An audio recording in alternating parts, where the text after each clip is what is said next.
In this video, we are going to see how we can apply a simple percentage formula in order to extract the percentage. But for that, we have already extracted the marks obtained by applying a sum formula.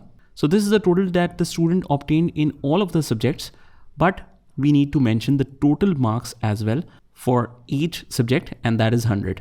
So out of 100, he obtained 58. Let's mention total marks here. And the subjects are 5. So 500 is the total. Just double click to send it down and it will be same for all. Now we apply the percentage. And it's a very simple formula with no specific formula in words. Like you cannot apply it like this. You don't have to write the percentage. You will manually apply it. Equals to this cell, like marks obtained divided by total marks. You multiply it by 100 as well. But right now I will not multiply it by 100. Let me show you after that when I apply this. And it's 0.656.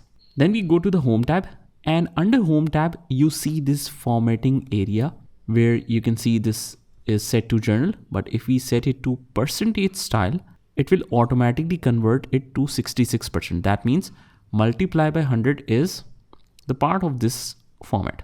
It automatically made this 66%. Just double click to send it down and it will extract it for all the cells. What this does is, since this is a movable reference, G2 divided by H2, so whenever we use the fill handle to send the formula down, what this will do is it will automatically scroll the selection both for marks obtained and total marks. And this is how it is done. It will automatically scroll through cells. Now, if you want to increase or decrease the decimal places, I'll just select this again. And let's say that I want 2 decimal places as well. I just increase the decimal places. This is increase, this is decrease. So let's increase the decimal places. I think we only need to select the percentage and not any kind of text. So let's select that, Control Shift down, go to home and increase the decimal places. 65.60.